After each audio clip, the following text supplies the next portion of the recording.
World cup से India का बाहर भेला के बाद क्रिकेट पर वीडियो बनबे के बिल्कुल मन नहीं करे छला। बनबे के सोचल कि चल आब दोसर टॉपिक पर बात करल जाए। क्रिकेट बड भ गेले, ठीक है, इंडिया हारले जे भी भेले सबके इमोशन संगे मजाक भेले, लेकिन हम बनबे के लिए मजबूर भेलौं यार, मानू बिल्कुल मजबूर भेलौं।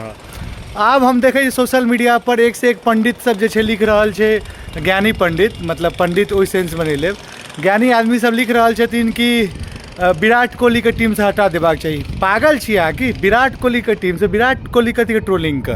लास्ट ईयर ट्रोलिंग करलिए कि कप्तान के वजह से? मानै छी ओहि बार कप्तानी गलत भेलै, सही भेलै, केहन भेलै से तऽ एहि बेर के कप्तानी देखबै तऽ दुनू के जहन जोड़बै तऽ पता चले जायत कतेक 19-20 छै। हम ओहो बात पर नहीं फोकस करऽ चाहै छी। अहाँ कप्तानी पर अहाँ विराट कोहली के उंगली कर, आप परफॉर्मेंस पर कहि रहल छियै।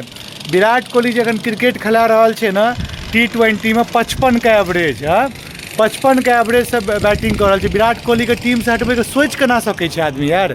हमरा तऽ किछु समझ में नहीं अबैया कि देश में क्रिकेट जे छै एकटा मतलब मानै छी धर्म जकाँ मानल जाइ छै, लेकिन आफ्टर ऑल ओतऽ 16टा टीम विश्व कप खेलाय लए आयल छलै। भारत 3 नंबर पर रहलै, ठीक छै।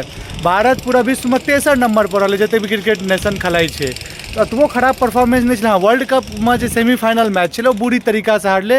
यदि कहीं क्लोज मैच होते तो आदमी तैयो दिल में कि संतोष करे लायक बात रहते। अहाँ विराट कोहली पर उंगली उठबै छी उम्र के वजह से, इएह उम्र के वजह से अहाँ धोनियो उठेने छलिए ना। धोनी गेल रिप्लेसमेंट टैग पे लिए। हमेशा हर एक चीज़ ना यंगे लड़का नहीं कह के दऽ दै छै। हमेशा जब अपना सब कहै छी यंग आएगा, ये करेगा, वो करेगा, हाँ चेंजेस चाहिए। बहुत सारा एहन स्लॉट से में चेंजेस के रिक्वायरमेंट छै, जेना आर अश्विन के बिल्कुल जगह नहीं बनै छै। अक्षर पटेल हटि जेतै जखने रविंद्र जडेजा एतै। 3टा में फास्ट बॉलर में से एकटा परफॉर्मेंस बहुत वीक छै, तो जसप्रीत बुमराह के जगह छै। आफ्टर ऑल अहाँके इहो समझ पड़त इंडिया टीम जे छै इंजरी बहुत भेल छलै इंडिया टीम में। जसप्रीत बुमराह नहीं छलै, अपन रविंद्र जडेजा नहीं छलै, ई सब अपन दम पर एकटा ने एकटा मैच जितबै छै। अहाँ सोचियो सेमीफाइनलो भऽ सकै छलै। तो अतेक दिल में आक्रोश रखना है और देश का निगेटिव, और पाकिस्तानी सबको देखियो, IPL जब से आया इंडिया में तब से इंडिया जीत नहीं पाई। अरे भाई तुम्हारा PSL आया, उसके बाद कितना बार इंडिया तुम पाकिस्तान वर्ल्ड कप जीते हो? इस बार जीत जाओगे, और जीत भी जाओगे ना। यदि जीतो जमा ना पाकिस्तानी तू वर्ल्ड कप तो कौन टीम तोरा जीते मिलको है? पहले तो तू जिम्बाब्वे से हारल छल, ठीक है, जिम्बाब्वे एहन टीम से हारि के गेल, तहन तोरा लास्ट में ना हमारे ग्रुप में जो नीदरलैंड से थैंक यू कह पड़तो, ओकर भरोसे तू सेमीफाइनल में पहुँचली। आई शोएब अख्तर, वसीम अकरम, IPL अरे क्रिकेट किछु इंटरटेनमेंट छै। हमसे इंटरनेशनल मैच इंटरटेनमेंट के लेल देखै छी, ओहिना हमसे IPL देखै छियै।